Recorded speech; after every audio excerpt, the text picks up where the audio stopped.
So I know I'm sounding a little bit under the weather or a lot under the weather, depending on how you look at it, but welcome spring, welcome dust, welcome pollen, welcome all of it, because that's what it is. So my friend and I are doing a Bible study on the book of Daniel. We're starting in Daniel chapter 1 this evening. I just wanted to share my notes and stuff with you guys, so I highly recommend, before you just take this video and just listen to it and that's it, that you do read Daniel chapter 1, whether it's before or after you listen to these notes. Just saying. You should always read for yourself. So, with that being said, in Daniel chapter 1, it starts off by kind of telling us how Daniel and Hananiah, Mishael, and Azariah were chosen, kind of like the beginning part of it, like right before, like the before and when they're chosen. So in it, in verse 4, it says, "Children whom there was no blemish, but well favored and skillful in all wisdom and cunning and knowledge and understanding science, and such as had the ability in them to stand in the king's palace, and whom they might teach the learning of the tongue of the Chaldeans," which is, where the king was from and all that. So, as we go into that, Daniel, Hananiah, Mishael, and Azariah were chosen, and they were children of Judah among those who were chosen. They were given new names, so Daniel was Belteshazzar. If I spelled that right, I probably didn't. Hananiah was Shadrach, Mishael was Meshach, and Azariah was Abednego. How or why they decided to do that, I guess maybe that was how their names translate over into their language. If not, they just gave them brand new names. I still don't know how Daniel would go to Belteshazzar, but if it was by translation, if you get what I mean. So you go to verse 8. It basically talks about how Daniel decided that he did not want to defile his body with the king's food. And I'll go to that, hold on. It says, "But Daniel purposed in his heart that he would not defile himself with the portion of the king's meat, nor with the wine which he drank. Therefore he requested of the prince of the eunuchs," I said eunuchs, it's eunuchs, "that he might not defile himself."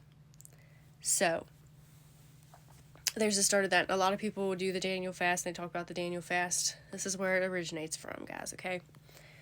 So then we get into verse 9, where verse 9 says, "Now God had brought Daniel into favor and tender love with the prince of the eunuchs." God brought Daniel into favor with the prince of eunuchs. This is very important, because God always has a plan, and as we know it, we still need to be reminded that God always has a plan. So you go from that, you go to 10 through 16, "And Daniel and those who ate like him for 10 days were healthier and more vibrant." So he gave him 10 days. He's like, here, you can do 10 days. Prove to me that, that this is the way to go, basically, in our today's layman terms. And he did prove it. They were more vibrant. They were more healthy. They looked better. I mean, it was a healthier way to eat than engorging themselves with the king's food. Now you get to verse 17. I'm way too far in. On 17, it says, As for these 4 children, which Shadrach, Meshach, Abednego, Belteshazzar, Daniel, Hananiah, Mishael, and Azariah."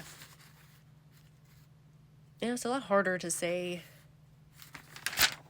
these names, and I'm sure they would think the same thing if they saw our names these days. Side note, he gave them knowledge and wisdom, but Daniel had the understanding of dreams, or the ability to interpret dreams from God. Among them there was no one like Daniel, Hananiah, Mishael, and Azariah. They stood before the king and were able to. And when you get to verse 20, it says that they were, it says, "In all matters wisdom and understanding that the king inquired of them, he found them 10 times better than all the magicians and astrologers that were in his realm. And let me tell you what, that right there, that's the work of God, because those astrologers, those magicians, they were getting all of their stuff from Satan's realm, in the worldly realm, and not the realm of God. So, just letting you know that God is more than 10 times better than Satan and his works. And we all know that. We know that. We just need a constant reminder of that sometimes. But there you go. I just kind of wanted to do a short little 5 to 6 minute Bible study with you guys on the first chapter of Daniel. And I will try to keep doing that for each chapter. If there's anything that you have questions with, you can leave that down below. And I'll try to answer them to the best of my knowledge, or try to direct you in a way that you can answer them too, or find the answer. And yeah, we'll just go from there. Have a blessed night, you guys, and I will talk to you about Daniel 2 tomorrow. God bless.